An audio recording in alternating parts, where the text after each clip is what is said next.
Cricket from the Coat Hangers, and you're listening to Drop the Mic.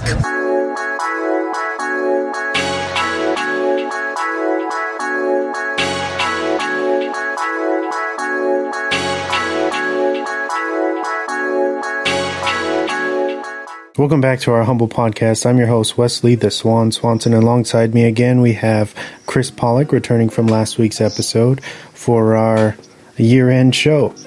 How you doing, man? Pretty good. It's a different year-end show this time around. We're not highlighting a lot of the newer films that we saw and we loved throughout the year because there wasn't a whole lot of newer stuff. At least, theater-wise. Yeah, traditional releases, no. Yeah. So it's going to be an interesting episode, I think. We're highlighting a lot of different things. But other than that, man, I'm good. I'm happy to be back. I'm hoping that your listeners aren't sick of me. I doubt it. Especially after our epic Christmas show last week. The almost 4-hour long show. You said what, 3:30? Yeah, 3:32? Yeah, I think that were the final numbers, and yeah, I'm pretty certain that's our longest show ever. And it was longer. I shaved quite a few, some stuff out, Yeah, but overall, solid episode.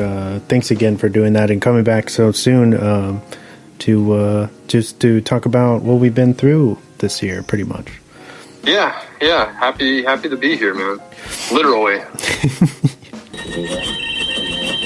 And now for a special news report. Brought to you by Drop the Mic. All right, so for news, I wanted to talk a little bit, or hear your thoughts on the the $600 stimulus checks and the weird fight against giving us $2,000 checks when so many people are hurting. It's insane. I mean, the first time around, $1,200 wasn't shit either. Because many people were out of work at that time. Yeah.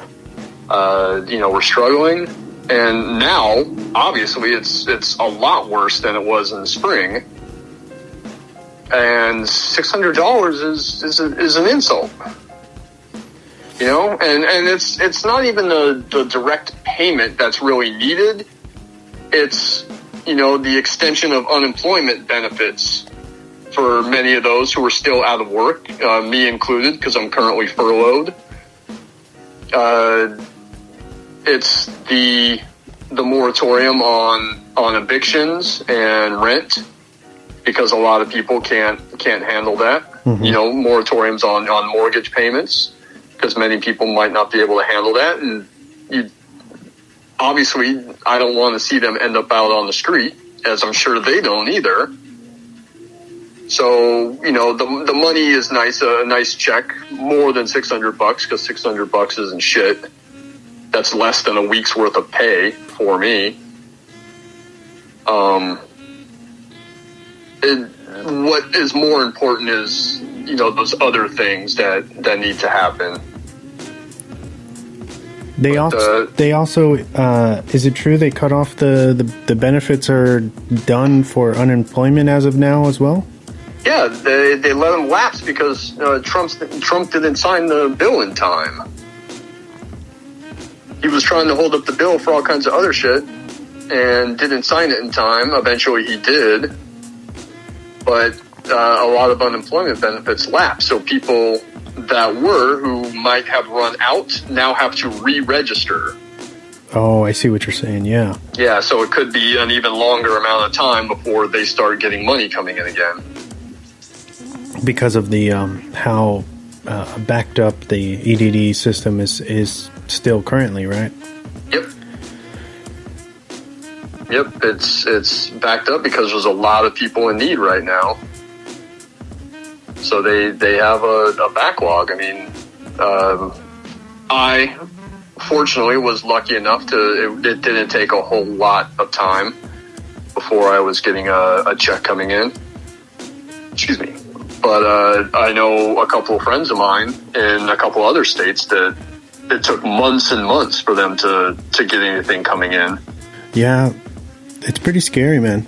I don't understand why, the whole issue behind the Senate literally saying, no, we're not going to do $2,000.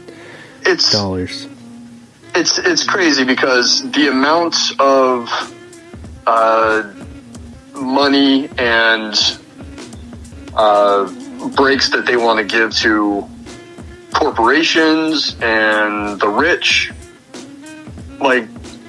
these are regular, everyday working people that are relying on these benefits, on this money, on a number of other things, and $600 is not going to cut it, and even $2,000 is kind of a low ball number.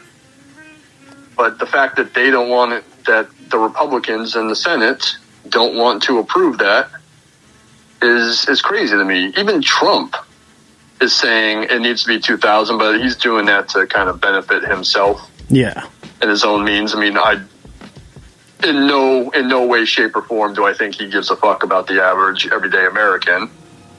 And average everyday Americans would be wise to see that instead of constantly voting for him and backing him up and everything.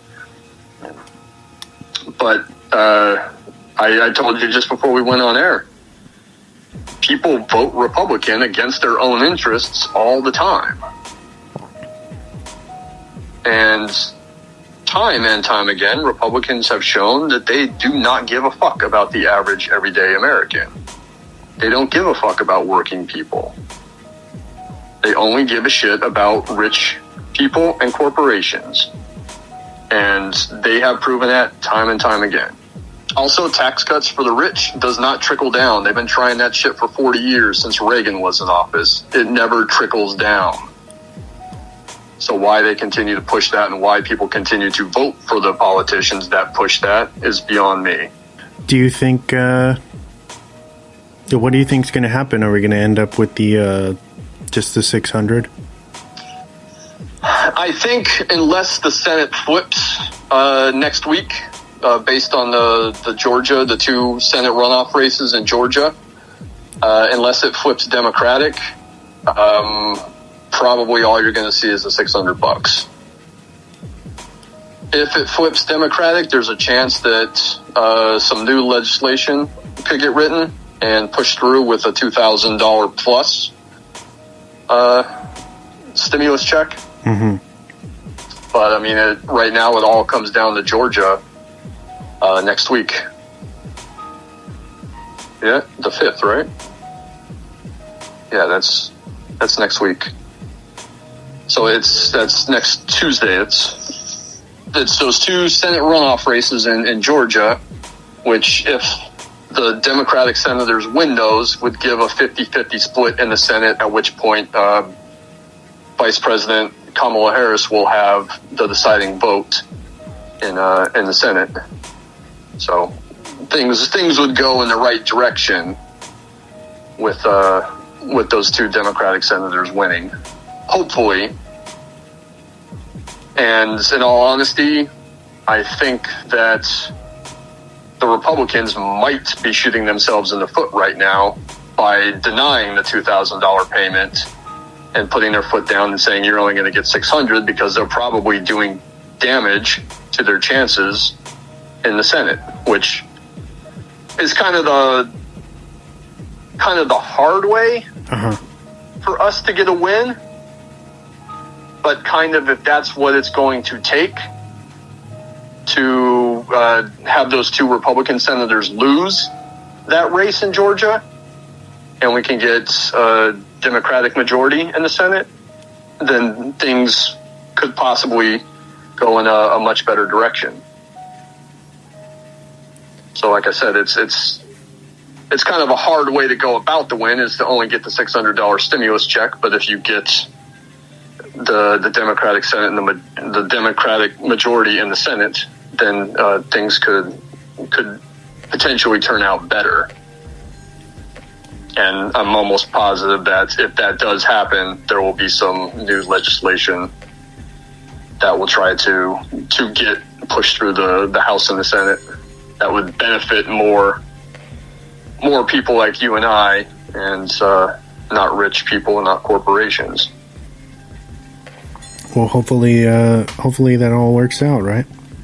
Yeah, if you got any listeners down in Georgia, vote Democrat, please. And now it's time for the weekly recommendations. All right, so what do you want to rec for everybody out there this week? Well, my first recommendation is I've been watching it a lot lately. Is the remake, the 2004 remake of The Manchurian Candidate. Mm-hmm. I remember when it came out. I really enjoyed it. I've been watching it a lot lately because I caught it. I watched it in the summer because I was listening to Blank Check's Jonathan Demme miniseries. This is a Jonathan Demme movie. Uh-huh. So I rewatched it then, and because it takes place during an election year and an election time, I've been watching it in this year, in this fall, like around the election time, because it's been on, and then it's been on Showtime a lot lately, so I've been constantly having it on while I'm busy around the house doing some work in the kitchen, and I'll leave it on and listen to it while I'm doing that. And I always thought that it was really underrated because I love the original, the Frank Sinatra original from the 60s. Yeah. Which is a really great Cold War thriller, paranoia thriller. At that, and I remember, seeing the trailer for the update. This came out in 2004. It came out during the run up to the 2004 election. And I remember seeing it and kind of being a little, I don't know, but Denzel Washington was in it, and Denzel Washington's always solid. And then when I saw it, I really, really liked it. It's a great paranoia thriller. Yeah. That kind of updates it from the Cold War to this time. And Denzel is so good in the movie. It's like this. He's almost unhinged, knowing that there's a conspiracy about, and kind of his recollection of the events that led to his brainwashing, and he's trying to kind of figure this stuff all out for himself while trying to convince others that this conspiracy is real. And he's really good. Like if you've seen the original, Frank is pretty cool and calm throughout it. Uh-huh. And then Denzel is just from the jump, he's like the paranoid crazy person, but he's right, and that's what makes it so good. But I think it's a really underrated movie. I think Denzel is great in it. Meryl Streep is really good, kind of swinging big with her performance. Mm-hmm. But she's got this killer monologue during the convention, the political convention in the beginning. So I recommend that one. The score is really good. It's really good at kind of heightening the tension of the film. And like I said, Denzel is awesome in it. So definitely check that out. There's only one aspect of the movie I don't like, and that's the fact that they were brainwashing them by implanting chips, or like a little device. Uh-huh. In them. And the original, it's just brainwashing and sleep deprivation is how they do it. Like more so like hypnotism, and the sleep deprivation leads to the brainwashing is what I mean to say.